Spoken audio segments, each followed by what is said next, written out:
ตัวนั่งยิ้มเปื่อยเปื่อยอยู่เนาะสบายดีสบายดีป้างองอืมสบายดีป้าลุงแน่แม่น้องวิสบายดีปากโบอ่าสบายดีเนาะกินหยังอันนี้กินหยังกินข้าวกินกับหยังมื้อนี้มีอีหยังกินหั่นมีหยังกับข้าวชิ้นโอ้พี่น้องไอ้ซีนหมูหนึ่งเนาะแซ่บแท้วันนี้พี่น้องไอ้เบิ้งอันโอ้กินเอาเลยพี่น้องไอ้เนาะหน้าแดงหุ่นบาทนี้นางเอื้อมเติ่มอยู่ผู้สดเข้าแซ่บบ่แซ่บเนาะมีเจ็บบ่เจ็บเนาะบ่เป็นหยังเนาะเศร้าแล้ว3 บาทนี่มื้อใดสิย่างนี่มื้อใดสิลุกย่างฮะยังห้องเป็นไรย่าง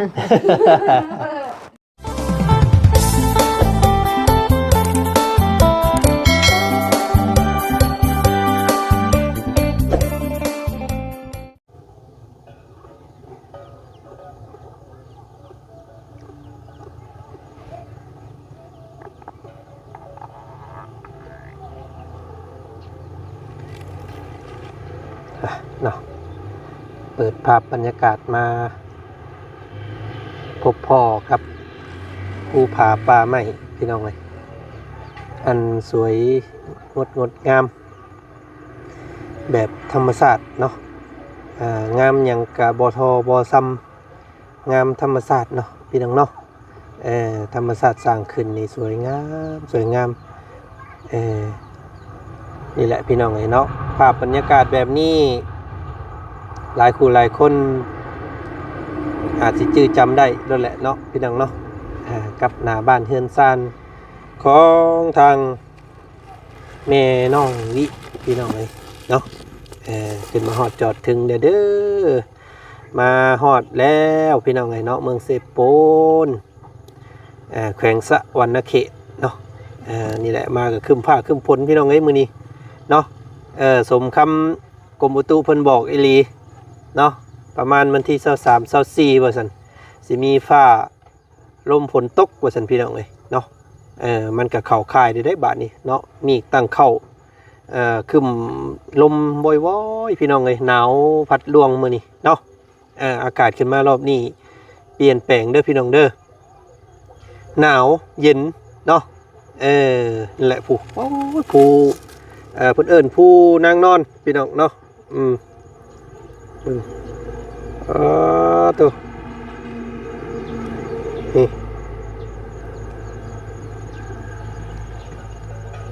เข้าได้เนี่ยพี่น้องเลยเข้าให้เนาะเป็นเห็ดให้ปลูกเข้า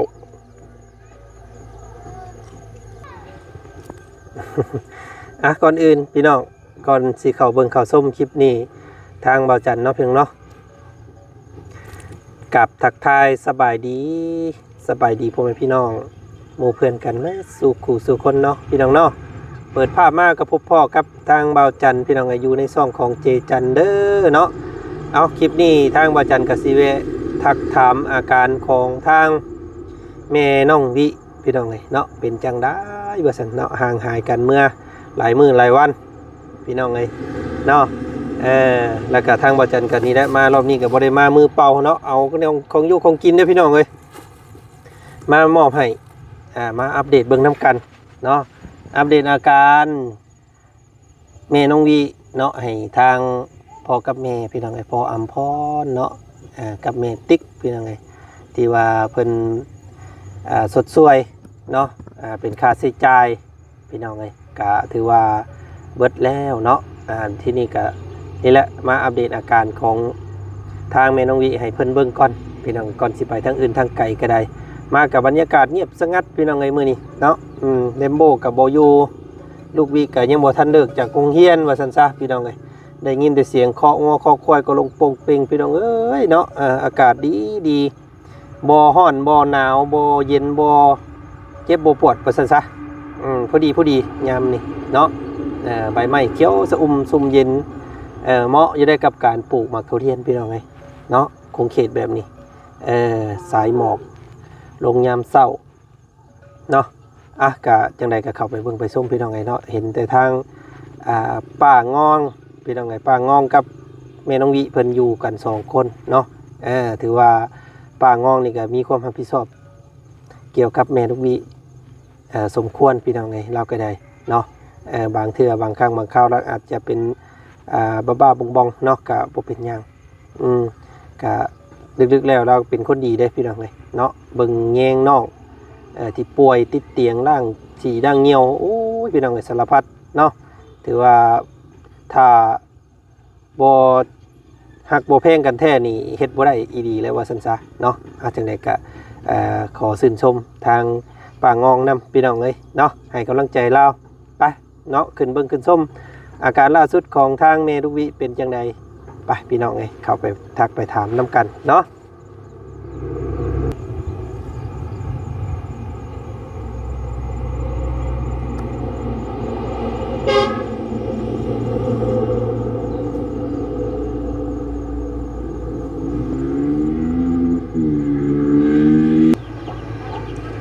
ปาดโตเนาะภาพบ้านเฮือนซ่านพี่น้องเลย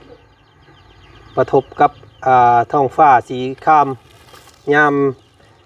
บ่ายแรงๆเนาะโอ้งามเด้พี่น้องเลยออลึเนาะภาพบรรยากาศแบบนี้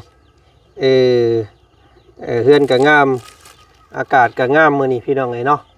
ยืนอยู่มุมนี่ถือว่าปาดโตคักอีหลีเนาะเอาพี่น้องก็ขึ้นไปเบิ่งไปส้มกันอยู่ทั้งเฮือนเบิดกูคนบ่เนาะป้างองกับแม่น้องวิเพิ่นบ่ได้นอนตารางพี่น้องเอ้ยเฮ็ดห้องตารางให้ซื่อๆเพราะว่าเพิ่นมีความเชื่อกันว่าอยู่ตะลุมตารางเนี่ยมันสุขภาพบ่แข็งแรงว่าซั่นเนาะเอาขึ้นๆลงๆนั่นแหละพี่น้องเอ้ยมื้อใดมันร้อนก็ลงมาตารางมื้อใดมันหนาวก็ขึ้นอยู่เทิงเฮือนเนาะก็บ่เป็นหยังไสสมอยสมิงแท้อันนี้บ่เนาะโอ้ยน้ำในซื้อมาให้เบิดดะบ่เนาะโอ้เบิ่งหันพี่น้องเอ้ยไสโตนั่งยิ้มเปื่อยอยู่เนาะสบายดีป้างองสบายดีป้าลุงแหน่แม่น้องวิสบายดีปะบ่ สบายดีเนาะกินหยังอันนี้กินหยังกินข้าวกินกับหยังมื้อนี้มีอีหยังกินหั่นมีหยังกับข้าวชิ้นโอ้พี่น้องไอ้ซีนหมูนึงเนาะแซ่บแท้วันนี้พี่น้องไอ้เบิ่งอันให้ป้าลุงอันฟังเสียงแน่เด้อมันจะตีงแห้งเด้อมันแตกได้เก็บข้าวเนาะป้างองเป็นที่ไหนสบายดีเนาะโอ้พี่น้องไงว่านี่ป้าหานามัยได้ช่องดาวชาวได้ชาวพันเจ้านะบ่ไปหาโบเผานี่เผาแมวิป้าหาเจ้าไปหาเมื่อวานนี่ไปขายบ่ขายชื่อปิ้งเงินแมวิซื้อปิ้งยังปิ้งไก่ซื้อปิ้งไก่มาให้เราช่องปิ้งได้20,000ก็ได้2ปิ้งพอได้มาสู่น้องกินเนาะโอ้กินเอาเลย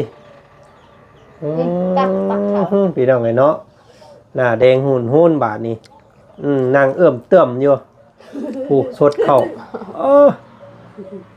แซ่บบ่แซ่บเนาะกินจักเทื่ออะไรมื้อนี้กินข้าวจักเทื่ออะไร3เทื่ออะไรโอ้กินหลายแท้กินแซ่บเนาะมันแซ่บเนาะ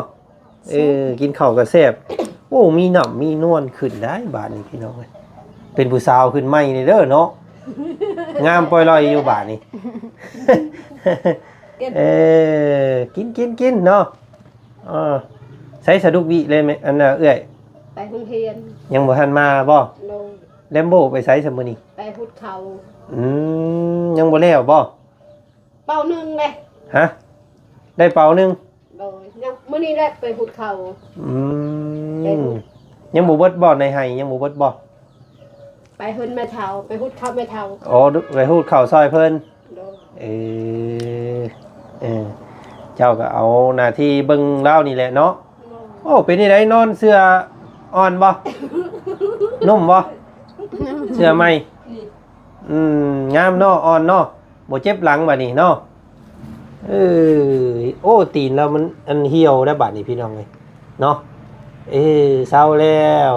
เนาะบ่เจ็บได้บัดนี้ยังเจ็บอยู่บ่แม่ลูกวิเจ็บหัวเข่ายังเจ็บบ่ ไม่เจ็บเอามีเจ็บ มันเจ็บนั่น บ่เจ็บเนาะบ่เป็นหยังเนาะเศร้าแล้วสั่นบาดนี้มื้อใดสิย่างนี่มื้อใดสิลุกย่างฮะ ยังห้องเป็นไรงาน ยังเฮิงบ่แล้วย่างเอ้าก็ย่างไว้ๆเด้อเฮ้ยเนาะย่างที่ได้ออกมาเบิ่งข้างนอกพี่ก็สิไปนั่งนอนอยู่ซื่อๆออกไม่กินข้าวไม่บอกบางที ต้องบอกเนาะผมมันก็อยากแค้นเนี่ยได้พี่น้องเลยเพราะว่า บางคนทำให้เลยกับชมเชยเจ้าไม่ฟ้าเลยจับกับเชยชงทำเลย บอกให้อันตบส่งตบเสือให้ นี่เขาทำเลย บอกให้ตบเสือตบส่งให้เจ้าผู้นี้บอก ไม่ทำรู้เจ้าจะบอกมันจะ เดี๋ยวพี่เดี๋ยวว่าพี่ นี่เขาทำนี่ เพิ่นว่าตัวเนมคนพี่น้องเพิ่นเนม ลูกมาไปห้องมาจากโรงเรียน มาตรงเฮียนบ่ปูมาเลยพี่น้องเลยปุ้ยซ่อน3ซ่อน4มาขึ้นมาพี่ลูกขึ้นมาพี่โอ้ลูกชายก็มามื้อนี้พี่น้องเลยลูกชายลูกสาวเข้าโรงเรียนเบิด2 3คนเลยนี่เนาะมาขึ้นมาลูกขึ้นมาขึ้นมาขึ้นมาเร็วขึ้นมาเร็วขึ้นมาไว้ลูก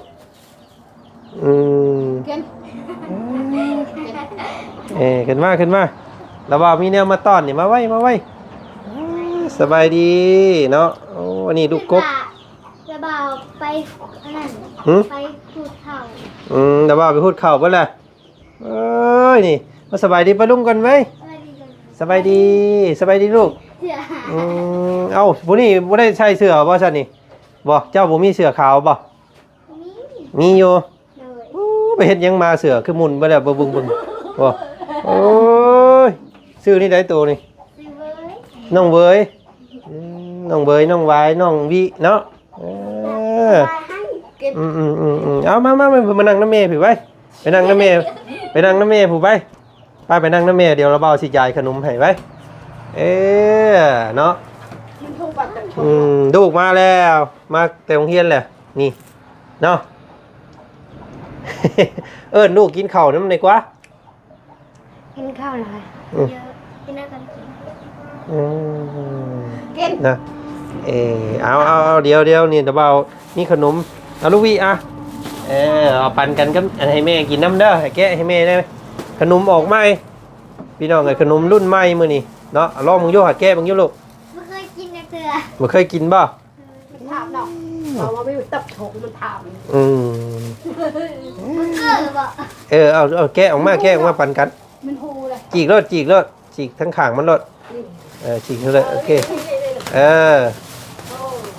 เอานมให้แม่อันนึงแล้วก็เอาแก้ให้แม่ก่อนมึงอยู่เจ้ามึงอยู่ลูกแกะเดี๋ยวแล้ววันนี้แกะกับบุปินนี่เราเลย มันมีแห้ง เนาะลูกเรามีแต่ผู้หน้าตาดีได้พี่น้องเลยเนาะลูกบีกับใหญ่มากนี่งามได้นี่พี่น้องเลยเนาะคิ้วกับหนาตากับคมเนาะ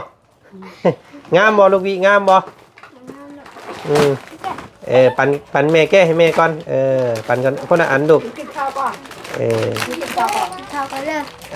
กินนมมึงโยอันจ้อนมให้แม่น้ำอันนึงพอเรากินแต่เข่าแล้วมันแค่นเลยพี่น้องเนาะทีนี้ได้แซ่บบ่ น้องบายน้องแซ่บบ่ผู้นี้กับพี่น้องเนาะเป็นเอื้อยกกเบิ่งน้องๆเด้อดูบีเด้ออิ่มแล้วบ่อิ่มแล้วเจาะให้โยเจาะให้อันเจาะให้แม่แน่อิ่มแล้วอิ่มแล้วบ่เอาไว้กินอีกเด้อเอาไว้เดี๋ยวบวงก็เอาไว้กินขนมบาดนี้นมปั่นคนละกองนี่แหละพี่น้องเนาะซื้อในอยู่ในกินมาให้แต่ละเทื่อก็ได้เอาลองมึงโยแซ่บบ่ลองมึงงำให้ป้างองแน่ให้ป้างองแน่อันนึงให้ป้างองเอาไว้หันก่อนบ่เดี๋ยวจังกินเด้อป้างองเด้อคอยเห็นลูกๆหลานๆกินก็อิ่มเด้เนาะป้าเนาะเอ้ยแซ่บบ่แซ่บเอากินมาให้ป้าลุงเบิ่งเลยเอากินคำยังไงปึ๊บนี่เอานุ่มน้ำลูกเอาเจาะนุ่มให้แม่น้ำอันนึงให้แม่ดูดนุ่มในเราแค่นได้หันพี่น้องเลยน้ำเอามาอันบ่จันซื้อให้เบิดแล้วบ่ยังอยู่เนาะโอ้เพิ่นเอาไว้ห้องน้องวิพวกพี่น้องเลยเอาไว้ยอมกินเด้อเอาไว้อันโบเวนยอมเอาให้แม่กิน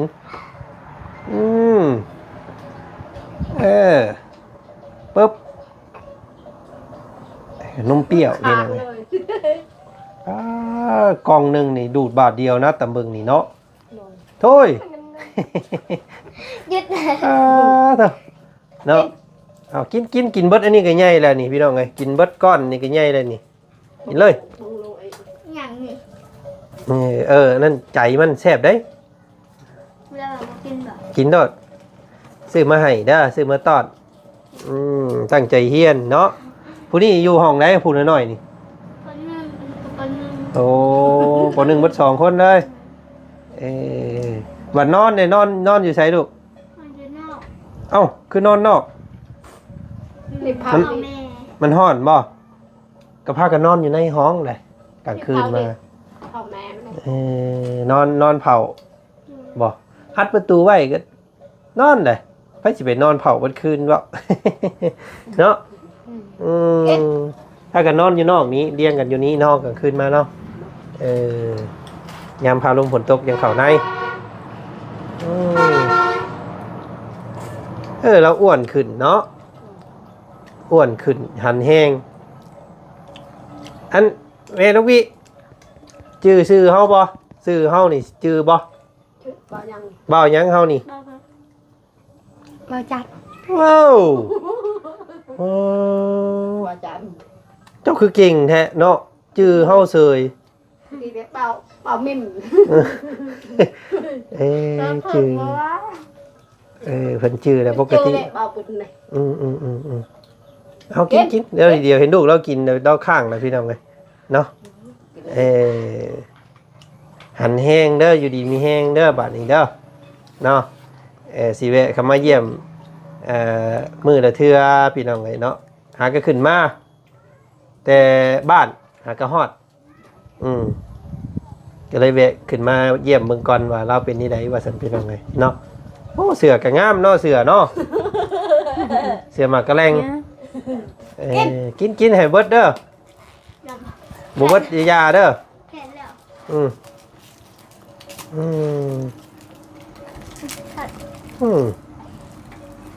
เอาพี่น้องไอ้เนาะขอความขอบใจทางแม่กับพ่อเพิ่นหลายๆที่ร่วมสมทบเฮ็ดให้แม่ลูกวิมีมื้อนี้เนาะหันแห้งบาดนี้มีแต่บำรุงการอยู่การกินเท่านั้นเนาะกินน้ำหลายๆกินข้าวเด้อข้าวเจ้าอันบ่บุญซื้อให้เบิดแล้วบ่เพราะว่าเรากินผู้เดียวแล้วเนาะมีแต่หุงให้เรากินซุมเจ้ากินข้าวเหนียวเอาเนาะเอากินจังมื้อย่างให้เบิ่งนี่เด้ออีกเฮิงบ่สิย่างให้เบิ่งสิล้นบ่ฮะย่างให้เบิ่งดีกว่า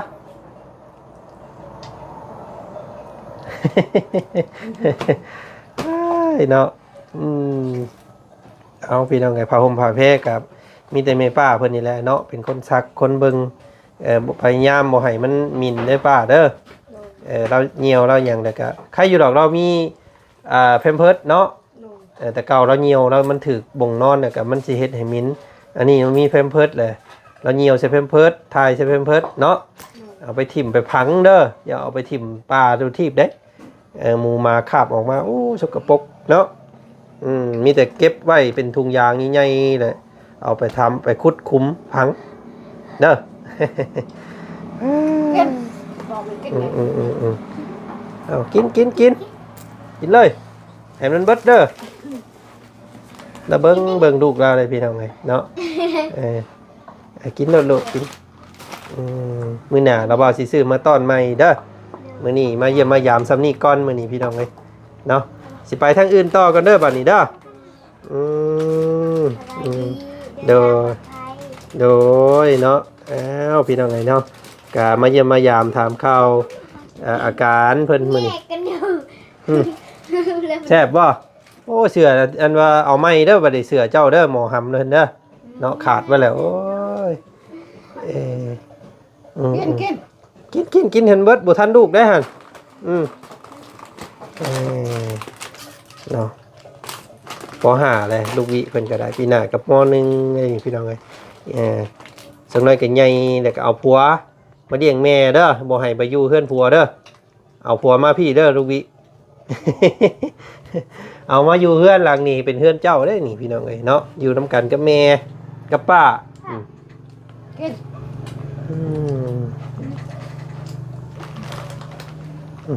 กินมันอิ่มแล้วแต่เบิ่งนี่พี่น้องเอ้ย กินข้าวก็ลาเนาะเรากินข้าวก็หลายเลยเก็บไว้ให้เราเรากินข้าวแล้วก็เอาน้ำมาให้เราเด้อบัดนี้เด้อเนาะเอามันหมักระเบิดมาให้แน่ฉันน้ำข้อเพิ่นนั่นปลดออกมาให้ระเบ้าในลูกปึ๊บเอาโอเคอย่างฉันแต่ป้าก่อนเด้อเดี๋ยวฉันมาดินน้ำใหม่เด้อมื้ออื่นเนาะอยากกินยังบ่สิซื้อมาฝากมื้ออื่นเอายังบ่กินได้บ่อยากกินยังเลี้ยวบาดนี้พี่น้องเอ้ยเนาะเอาโอเคเนาะเห็นเพิ่นอยู่ดีมีแห้งแบบนี้ก็ดีใจได้แหละพี่น้องเอ้ยเนาะก็ขอบใจไปแล้วสำมื้อนี้ลูกพี่เด้อสบายดีเนาะสบายดีก่อนอยู่สบายดีสบายดีสินมมือสบายดีดีมีแห้งเด้อ